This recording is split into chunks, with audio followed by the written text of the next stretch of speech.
자, 안녕하십니까. 하이퍼립입니다.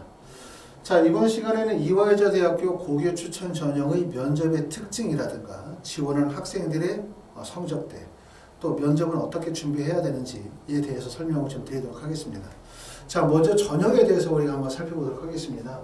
이화여대 학생부 고과 고교 추천 전형에서는 400명을 선발하게 되어지는데, 보시는 것처럼 1단계 합격자 발표 없이 학생부 교과 플러스 면접 20%를 반영하고, 그리고 이제 일반적으로 대학들 같은 경우는 면접을 이렇게 일괄 합산 방식이라 하더라도 면접 대상자를 발표하죠. 그게 사실상 이제 다단계 전형의 의미를 가지고 있는데, 이화여자 대학교는 면접 대상자를 발표하지 않고 지원한 학생 모두가 다 면접을 봅니다.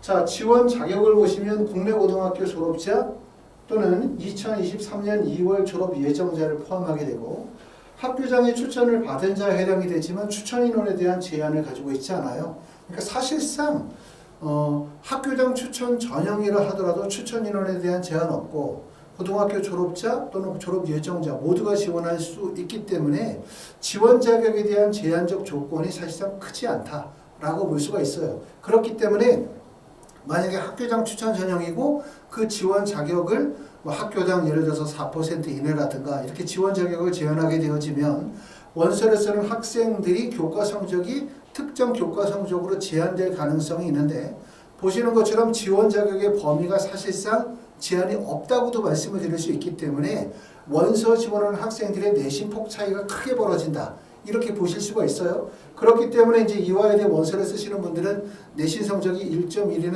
1.2에서 원서를 쓰시는 분들도 계시지만 1.12부터 시작해서 사실상 2점대 중반까지 내신 성적이 큰 폭으로 벌어질 가능성이 크겠죠. 자, 면접 일자는 10월 29일과 10월 30일 인문계 자연계열 나누어 면접을 보도록 하게 되고, 면접은 주로 제출 서류, 학생부를 토대로 인성이나 자기주도성, 전공 잠재력, 또 발전 가능성을 종합적으로 평가합니다.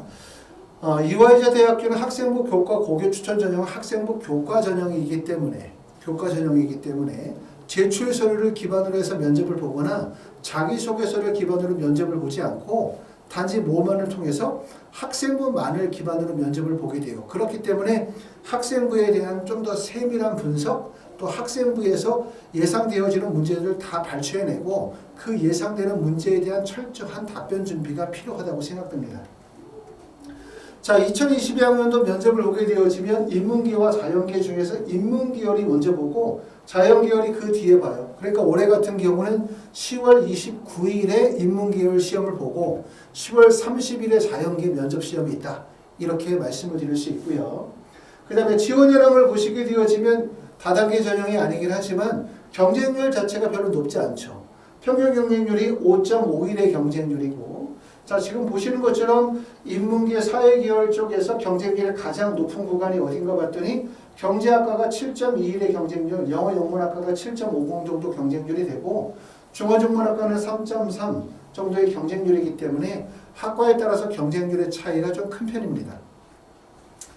자, 자연계열 같은 경우도 경쟁률이 가장 높은 구간은 환경공학과가 7.63의 경쟁률, 그 다음에 경쟁률이 좀 낮은 구간을 봤더니 간호학과가 3.83의 경쟁률, 건축도시 시스템공학과가 3.57 정도의 경쟁률을 보여주고 있는데, 경쟁률이 일단 낮으면 당연히 입시에 유리한 거는 맞아요. 하지만 경쟁률이 높다고 해서 무조건 불리하다고 볼 수 없죠. 왜 이렇게 경쟁률이 높을까? 결국 경쟁률이 높은 거는 허수들이 대량으로 몰렸기 때문에 라고 말씀을 드릴 수 있어요. 특히 하위 학과의 경쟁률이 높음을 알 수 있죠. 항공공학과, 환경공학과 같은 경우도 일반적으로 봤었을 때는 좀 하위 학과라고 말씀을 드릴 수 있기 때문에 하위 학과에 이렇게 학생들이 많이 몰리는 이유는 그만큼 어떤 이유다, 허수들이 많이 몰렸다, 이렇게 보실 수 있기 때문에 원칙적으로는 경쟁률이 낮으면 입시에 불리한 거는 유리한 거는 맞지만, 경쟁률이 낮다, 경쟁률이 높다고 해서 무조건적으로 경쟁률이 낮으면 유리하고 경쟁률이 높으면 합격에 무조건 불리하다고 볼 수는 없어요. 실제 어느 정도의 성적대를 가진 학생들이 어떤 목적으로 원서를 쓰느냐, 이 부분이기 때문에 사실은 뚜껑을 까기 전까지는 정확하게 알 수가 없습니다. 자, 과학특기자 전형 같은 경우도 평균 경쟁률이 6.13 정도의 경쟁률이기 때문에 높지 않고요. 자, 입시 결과를 한번 보도록 하겠습니다. 수학교육학과부터 시작해서 쭉 내신 성적, 최초 합격자 교과 평균 성적으로 나열을 해봤더니 가장 내신 성적이 낮은 학과는 환경공학과가 1.8, 그 다음에 수학교육학과가 1.3 정도의 내신 성적을 보여주고 있는데 우린 대부분 다 이렇게 생각하죠. 수학교육학과가 내신 교과 성적이 1.3이니까 수학교육학과가 가장 높은 학과. 그 다음에 내신 성적이 낮은 환경공학과가 가장 낮은 학과라고 생각하지만 꼭 알아두셔야 되는 점은 여기에 나와 있는 1.3, 1.8이라고 하는 점수는 교과 평균 성적이거든요. 평균 성적. 꼭 알아두실 점은 뭐냐면 내신 성적이 높은 학과가 실제로 마지막 합격자의 점수는 내신 성적이 낮은 학과의 합격생보다 성적이 낮아진다는 점을 꼭 알아두셔야 돼요. 왜냐하면 보시는 것처럼 내신 성적이 높은 수학교육과 같은 경우 충원율을 보면 283%죠. 결국은 뭐냐면 내신 성적이 높은 학과는 충원율이 높아요. 충원율이 높으면 최초 합격자와 마지막 합격자의 점수 간격이 크게 벌어진다는 거예요. 그렇죠? 하지만 하위 학과 1.8 정도의 내신 성적의 하위 학과는 평균 성적은 낮지만 마지막 합격자의 점수가 낮아요. 다시 말하면 합격생들 간의 내신 성적의 폭이 좁죠. 더군다나 충원율이 높게 발생이 되어지지 않기 때문에 결국은 상위 학과는 높은 점수를 가지고 있는 상위 구간, 그리고 마지막 합격자의 점수는 이 정도에 떨어져 있다고 보시면 하위 학과는 평균 점수가 이만큼이라면 하위 점수가 이 정도밖에 안 돼요. 그래서 간단히 말씀을 드렸던 것처럼 높은 학과의 마지막 합격자의 점수는 낮은 학과의 마지막 합격자의 점수보다 더 낮게 떨어진다는 점을 알아두실 필요가 있죠. 그러므로 내가 만약에 원서를 쓰게 되어질 때 이화에 대해 합격을 목적으로 삼는다. 내가 가지고 있는 내신 성적이 1.6 정도 되어진다 라고 하면 어느 정도 쓰시면 좋으냐면 이 정도 구간에서 원서를 쓰시면 가장 적절하겠죠. 근데 만약에 내 내신 성적이 1.8, 1.9 정도의 내신 성적이다 라고 하면 1.8이나 1.9에서 수학과나 식품영양학과, 환경공학과의 원서를 쓰시면 안 돼요. 그렇죠? 이건 전년도의 입시 결과이기 때문에 틀림없이 여기에 학생들이 몰렸을 겁니다. 올해. 학생들이 몰리게 되어지면 내신이 상승할 수밖에 없어요. 그렇기 때문에 1.8이나 1.9의 성적을 가지신 분들은 어디를 써야 되냐면 오히려 상위 구간인 수학교육학과나 화공생명분자학과의 원서를 쓰셔야 돼요. 왜냐하면 여기에 원서를 쓰시는 분들은 성적대가 우수한 성적을 가지고 있기 때문에 상위 대학으로 이중 합격할 가능성, 다시 말해서 이동할 가능성이 높기 때문에 상위 성적대 학생들이 이동을 하게 되어지면 중간 점수대가 비죠. 그럼 하위 점수대 학생들이 추가 합격으로 붙을 수 있는 가능성이 생기는 거예요. 그런데 하위 학과는 말씀을 드렸었던 것처럼 비슷한 성적대 학생들이 과밀될 가능성, 그 다음에 충원율이 높게 벌어질 수 없기 때문에 결국은 예상 점수는 전년도보다 성적이 상승할 가능성이 상당히 높다는 점, 이 점도 알아두셔야 되고, 지금 보는 것처럼 이화여대는 1.3에서 1.8 정도까지 내신 성적이 벌어지는 이유는 지원 자격에서 졸업자, 졸업 예정자, 그 다음에 학교장의 추천을 받는다 하더라도 추천 인원에 대한 제한이 없기 때문에 결국 이화여대의 원서를 쓰는 학생들은 내신폭이 상당히 다양하죠. 1.1부터 시작해서 2점대 중반까지 벌어질 가능성이 상당히 높아요. 결론적으로 얘기하면 이 학생들이 합격을 이루는 것은 첫 번째는 어떤 학과에 원서를 쓰느냐가 되게 중요해요. 충원이 발생이 되느냐, 충원율이 발생이 되어지지 않느냐. 있죠. 비슷한 성적대 학생들이 과밀되어져 있느냐. 이게 되게 중요할 거고, 두 번째는 면접의 영향력이 클 수밖에 없습니다. 자, 이화에 대한 면접 문제 한번 보도록 하겠습니다. 이화에 대한 학생부 교과 전형이라고 말씀을 드렸죠.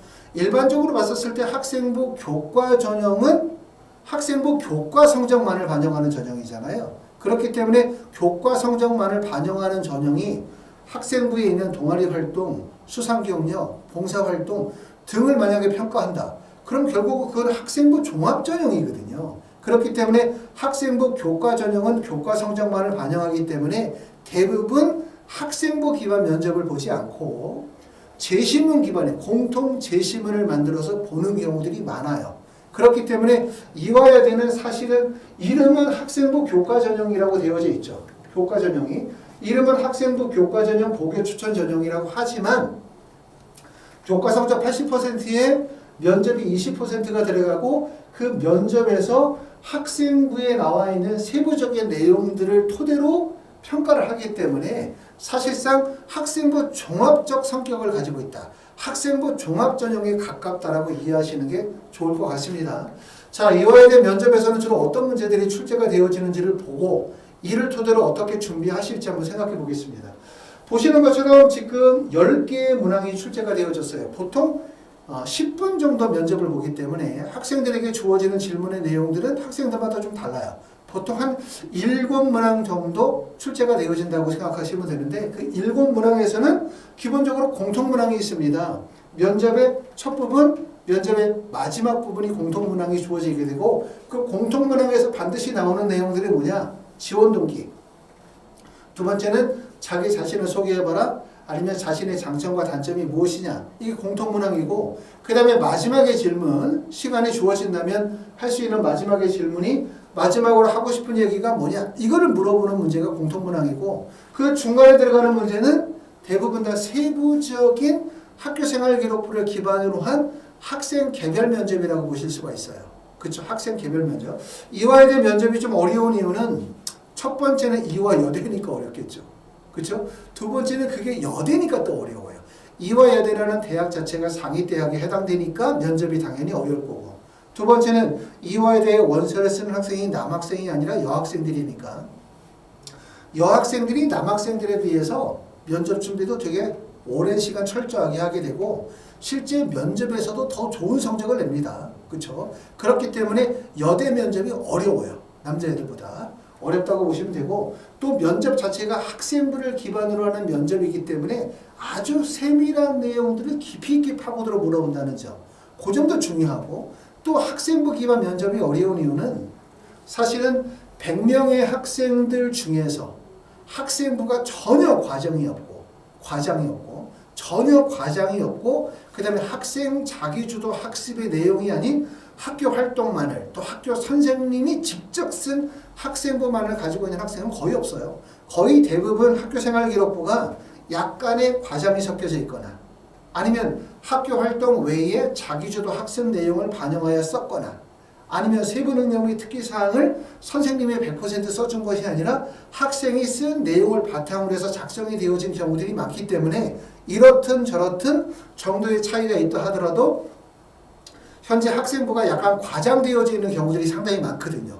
더군다나 이화에 대해 원서를 쓰시는 분들이 대부분 내신 성적대가 1점대 정도의 내신 성적이라고 한다면 학생 스스로도 학교 활동을 열심히 했을 거고 학교에서도 나름대로 학생부를 관리를 어느 정도 해줬을 가능성이 높아요. 그러다 보니까 약간의 과장. 그렇기 때문에 면접 시에 과연 너가 이걸 직접 했느냐. 이걸 되게 파고들 가능성이 높아요. 그렇기 때문에 결국은 1차적인 질문보다는 꼬리에 꼬리를 무는 2차, 3차적인 질문 내용이 되게 중요하다. 이렇게 말씀을 드릴 수가 있고 지금 질문 내용도 보시면 2번 문항 같은 경우는 영어, 국어 성적은 상당히 좋은 편인데 언어 분야인 제2외국어의 성적은 왜 낮느냐. 다시 말하면 교과 성적에 대한 질문이 이루어졌고 교내 활동에서 직책을 맡아본 경험이 있느냐. 그러니까 교내 활동에 자율이나 진로 활동에 기재가 되어져 있는 여러 가지 교내 활동에 대한 문제. 그 다음에 생활기록부를 보면 3학년 때 기호와 벡터 시간에 쌍극자 모멘텀에 대해서 발표했는데 당연히 세부능력의 특기사항에 대해서 물어보는 내용들이에요. 그렇기 때문에 우리가 이화에 대한 면접을 준비하게 될 때는 학생부에 나와 있는 내용들에 대한 예상 문제, 그 다음에 거기에 대한 답변 준비를 철저히 하셔야 되고 출제가 되어지는 건 학교생활기록부 전범입니다. 사실상. 그렇기 때문에 첫 번째는 수상경력, 두 번째는 출결봉사, 그 다음에 자율이나 진로활동, 세부능력의 특기사항, 그 다음에 동아리 활동, 독서활동 다 기재보고 물어보지 않는 내용 중에 하나는 행동특성 및 종합의견에 나와 있는 내용은 물어보지 않아요. 요 전체의 내용에 대해서 시험제가 나올 수 있기 때문에 결국 본인은 적어도 한 30문제 정도를 문제를 만드는 게 좋고 근데 문제를 너무 많이 만들면 더 복잡해져요. 한 30문제 정도 문제를 만드시면 좋고 중요한 거는 질문한 내용의 답변도 중요하지만 그 답변에 대한 추가적인 질문에 대해서 얼마나 적극적으로 솔직하게 본인의 역량이 잘 드러나도록 발표하느냐 이게 되게 중요하다고 말씀드렸죠. 왜 중요하냐? 결국 학교 학생부에 기재가 되어져 있는 내용에 대한 진위 여부 확인이 되게 중요하기 때문에 그런 거예요. 그렇기 때문에 1차적인 답변만 준비하는 게 아니라 2차나 3차적인 질문에 대한 답변 준비 당황하지 않고 본인의 활동을 솔직하게 설득력 있게 표현하는 게 매우 중요하다. 이렇게 말씀을 드릴 수가 있습니다. 학교생활기록부에 기재가 되어지는 상황에 대한 신뢰도를 확보하는 게 무엇보다 중요하다고 말씀을 드렸어요. 구체적인 학업의 활동에 대한 과정에 대해서 솔직하게 자신감을 가지고 설명하는 내용이 중요하고, 세 번째는 고등학교 과정에서의 본인의 노력과 또 대학 입학 후에 학업에 대한 계획들을 자신감 있게 표현할 수 있다면 좋을 것 같습니다. 전형적으로 봤었을 때 우리가 만약에 지금 보시는 것처럼 첫 번째 이화에 대한 전형이 학생부 교과 100% 전형이다 라고 한다면 사실은 내신으로만 모든 게 결정이 되는 전형이라고 볼 수 있어요. 하지만 면접이 20%가 들어가죠. 그러면 면접의 20%의 영향력이 매우 크다는 걸 아셔야 돼요. 학생부 80%라고 하더라도 학생부가 1.1, 1.12, 1.13, 1.14 이렇게 쉽게 말하면 모든 점수가 정량으로 반영이 되는 게 아니라 내신 성적은 구간 점수로 반영이 되잖아요. 그렇죠? 1등급은 100점, 2등급은 98점, 3등급은 96점 이런 식으로. 그렇기 때문에 동점자가 발생이 되어질 가능성이 되게 높아요. 이렇게 전형적 특징에서 교과 100%가 아니라 면접 5%, 면접 10% 이렇게 두 개의 전형이 합산이 되어지는 전형으로 가게 되어지면 특징, 대학에서 뽑고자 하는 학생을 뽑을 수가 있다는 거예요. 면접이 20%라 하더라도 실질 반영률은 교과보다 면접의 반영률이 상당히 높을 가능성이 높다는 점이죠. 그렇기 때문에 대학에서 볼 때 얘는 내신 성적은 조금 부족하지만 면접을 보니까 충분히 대학에서 공부할 수 있는 학업적 역량이 될 뿐만 아니라 이화에 대해서 정말 원하는 인재야, 아주 훌륭한 인재야 라고 생각하면 충분히 선발할 수 있다는 점도 아실 필요가 있어요. 이화에 대해 학생부 교과 고교 초청 전형은 사실은 좀 복잡하죠. 그렇죠? 학생부 교과라고 하지만 사실상 면접에서는 학생부 전체의 내용을 보기 때문에 학생부 종합 전형 같고, 근데 학교장이 추천을 원한다 하더라도 추천 인원의 제한이 없다 보니까 내신 성적의 폭이 매우 크고, 그리고 이화여대 자체가 그 학교 자체가 상위 대학으로 이동할 수 있는 가능성도 매우 많이 가지고 있고, 또 이화여대 고교 추천 전형의 원서를 쓰신 분들이 수능 체제가 없는 경우이기 때문에 약대의 원서를 쓰시면서 안정 지원을 쓰신 분들도 상당히 많단 말이에요. 그렇죠? 여러 가지 점들 중에서 아까 말씀을 드렸었던 것처럼 이렇게 학생부 교과 100%가 아니라 면접이 20%가 들어간다는 점은 결국은 대학에서 선발하고자 하는 인재를 선발할 수 있다는 점을 꼭 알아두실 필요가 있습니다. 그렇기 때문에 내신 성적이 좋으니까 면접이 중요하지 않겠지, 또는 내신 성적이 안 좋으니까 면접 잘 봐봤자 필요 없겠지 라고 생각하시면 절대로 안 됩니다. 면접이 그만큼 중요하다고 말씀을 드릴 수가 있고요. 이화여대 학생부 교과 고교 추천 전형은 면접 일자가 10월 29일, 10월 30일이고 학원에서의 파이널 수업은 10월 25, 26, 27일 4시간씩 3일 저녁에 6시부터 10시 한 반에 인원은 4명에서 5명 정도로 수업을 하게 됩니다.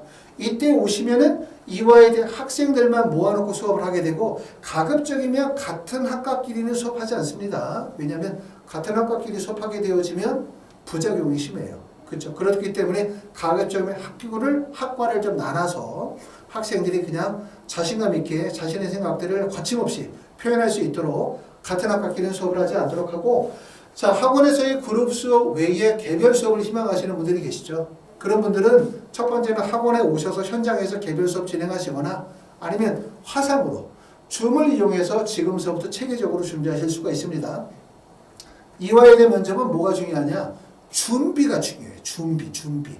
그러니까 여기 나와 있는 파이널 수업은 어느 정도 준비를 하고 난 다음에 시험장에 가기 전에 마지막으로 이화여대 학생들끼리 모아놓고 실제 시험장 같은 분위기에서 연습을 함으로 인해서 긴장감과 실전력을 배양한다. 이렇게 보시면 되고, 대신 준비, 학교 생활 기록을 기반으로 해서 어떤 문제가 시험 문제가 나올지, 또 예상되어지는 문제에 대해서 답안을 어떻게 작성할지, 그 작성된 답안에 대해서 추가적인 질문은 어떤 질문이 나올지에 대한 예상 문제에 대한 답변 준비를 하는 과정이 매우 중요하다고 말씀을 드릴 수가 있고, 그렇기 때문에 면접의 준비 시간이 많이 소요가 되어집니다. 지금서부터 좀 철저하게 잘 준비하셔가지고 좋은 결과 있기를 바라고요.